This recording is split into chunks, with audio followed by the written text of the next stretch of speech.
So still on the subject of higher education, since I don't have a better name for it, I think my first class in first year was economics. Economics 20. I think the professor's name was McPherson. I think it was Sharon McPherson, I believe, 35 years ago. And she said that your answer to everything should always be, it depends.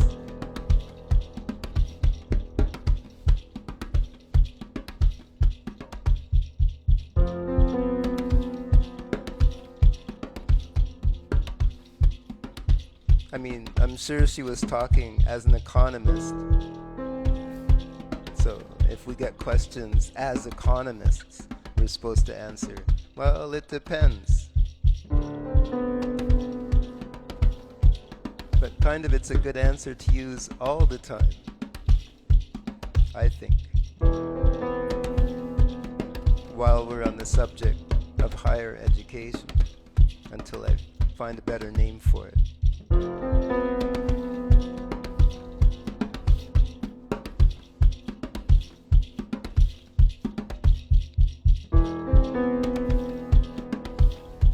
So the other thing is today I had an eye appointment.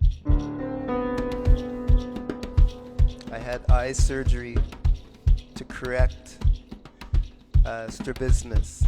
I had double vision.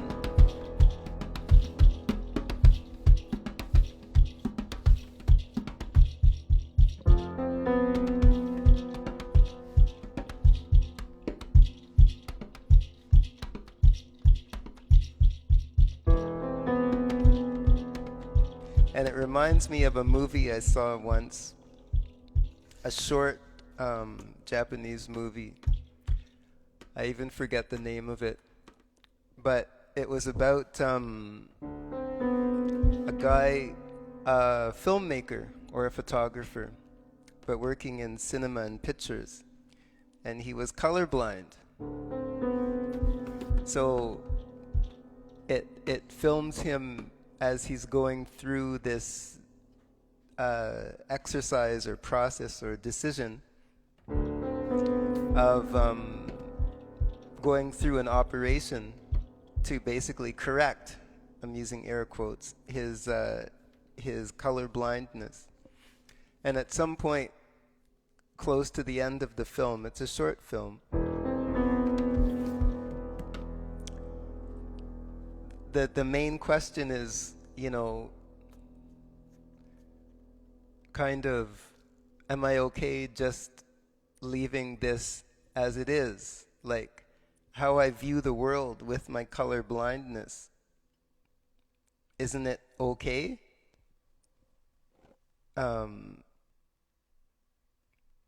What am I doing by correcting this? And of course, correcting isn't the right word. But I always remember that line, even though I'm not remembering it direct, but the sentiment, I always remember. Isn't it okay to see the world in color blindness?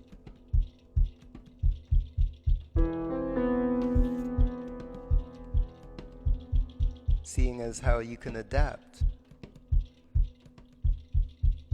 And not only that, the perspective that you bring to everybody else allows the world, or demonstrates the world as it is, much bigger than what we're used to in that sense.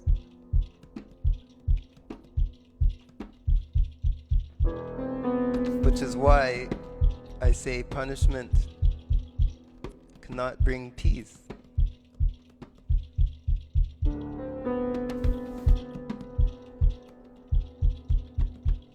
We have to navigate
Are you an in the closet free?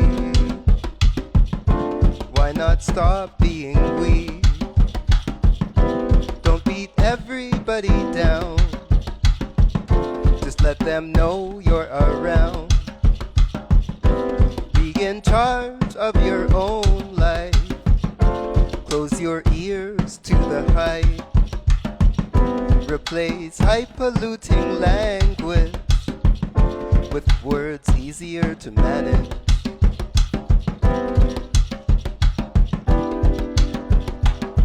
It's nice to want wanted and your work appreciated while receiving condemnation from the hearts and laws of them who in their quest for what is true are no better than you.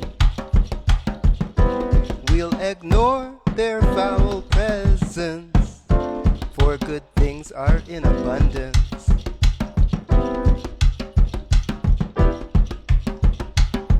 Are you an in the closet freak? Why not stop being weak? Don't beat everybody down. Just let them know you're around.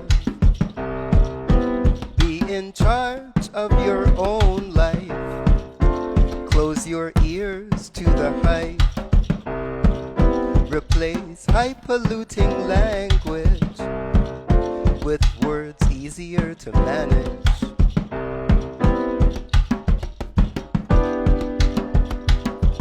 We want to outlaw mediocrity and support all good works.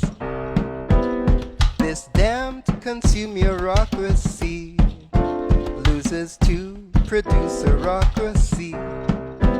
We will never know reality, always buying replications. How can we be good citizens, never knowing what this means?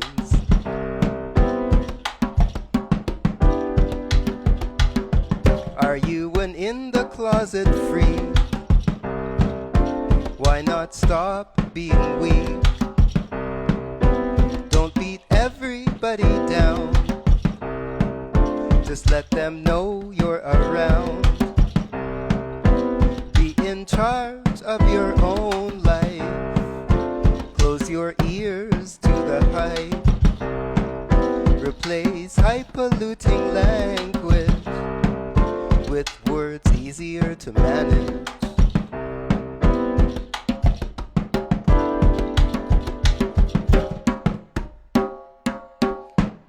It's nice to find comfort, knowing that for your effort, reward could be from present company,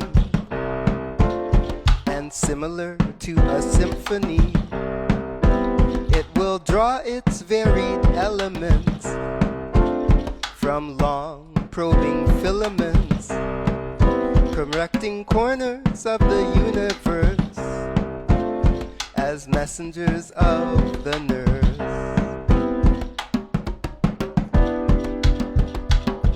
Are you an in the closet free? Why not stop being weak? Don't beat everybody down.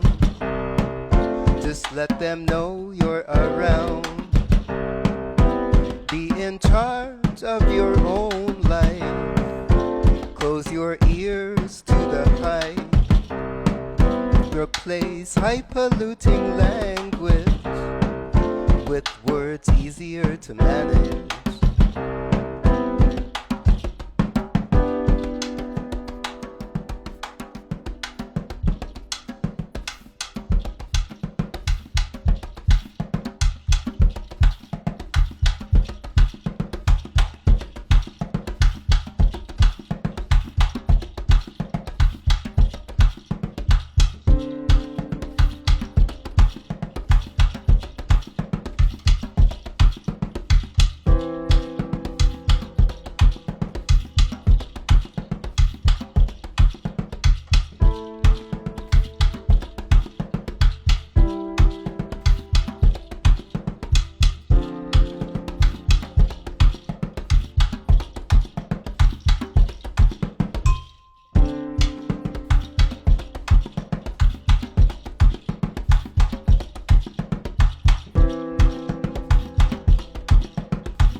Liberation, what you think gets you places.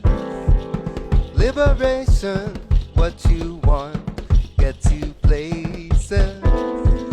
Liberation, what you need gets you places.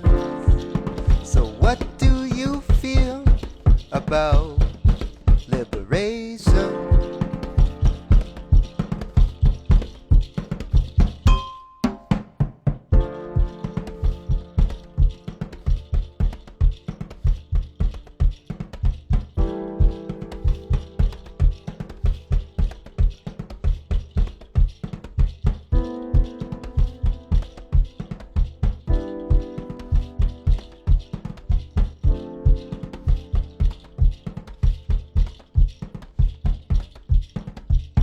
I have a professor friend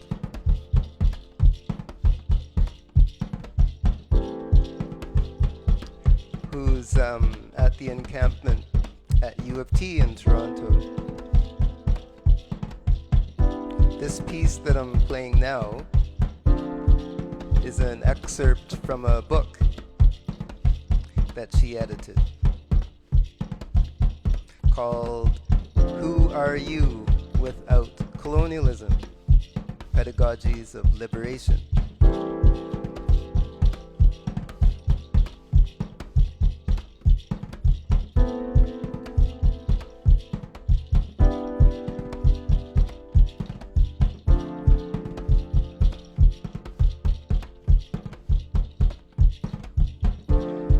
The idea that some of us really don't want to participate in this world of extraction and oppression and always getting other people to do our work for us.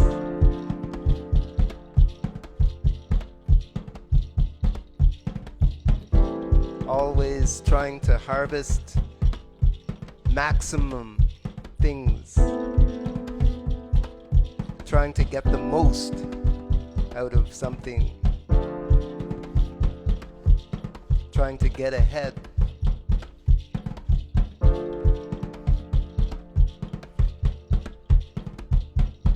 So we need to be free to be freaks. We need to be free to answer, well, it depends.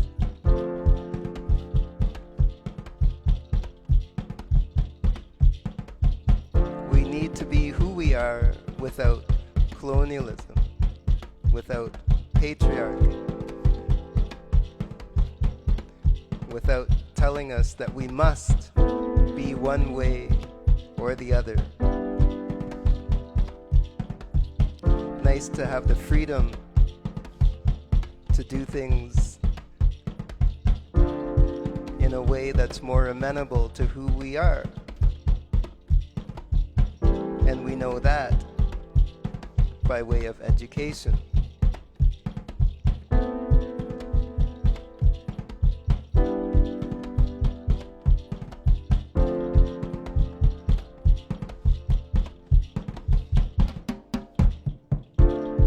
I went to ask a teacher if it was possible for a world to exist for me to be me and not someone else. But I knew the answer. So I really went to ask the teacher what it is we should do for us to be as we are and to love the beauty of our Creator.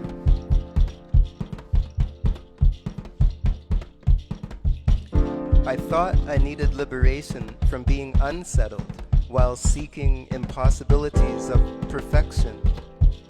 I learned that unsettled is fluid, rootless, nomadic, transient, implying freedom, a freedom to embrace imperfection and be closer to wild.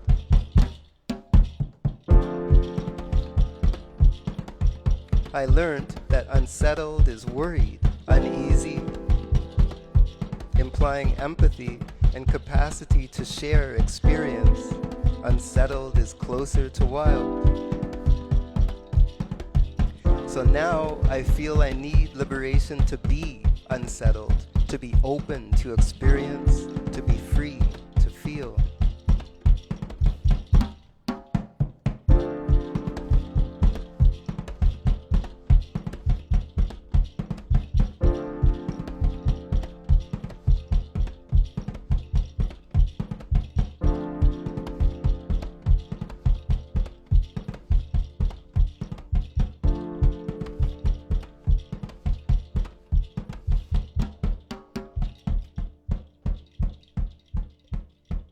There's more, but later.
Because I'm grateful, right, for the fact that I had this eye operation. I'm kind of grateful. It helped me to be able to drive commercially, which was an okay experience.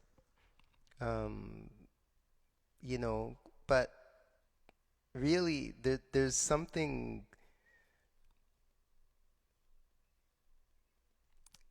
There's something to be said about accepting and managing that. Simply, I could use the word gift, right? But just accepting and managing that experience, that circumstance, because that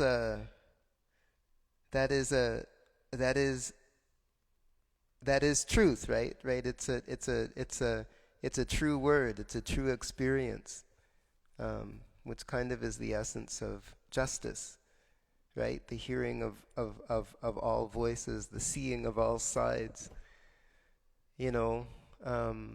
Sure, everything upsets me. Everything upsets me as I see it. How can it not? But the focus becomes, as I unfortunately read comments and so on, I see that there's a really long-held common argument which keeps on coming back all the time. It repeats over generations.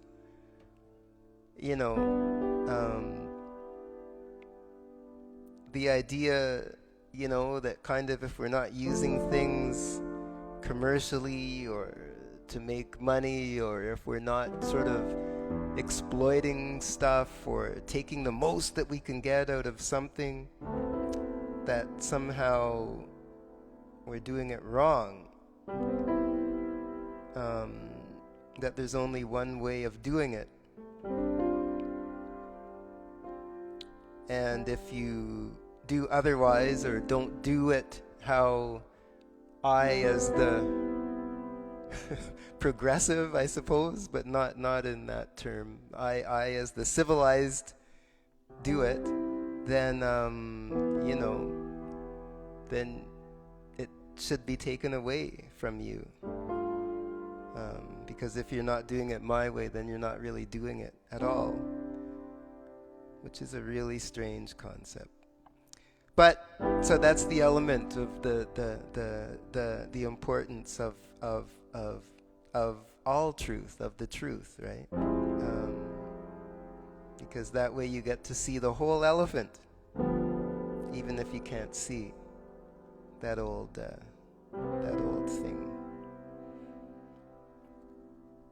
Yeah, so be in your truth, right? If you're colorblind, see colorblind. If you see double, see double. And share that vision with the rest of us, so that then we all can understand the greater aspect of the world as it is.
Thank you very much. Um, it's 2 minutes over for me. It's supposed to be 45 minutes. But there was a couple things I wanted to say that I forgot about psychology. Not that I know much about psychology.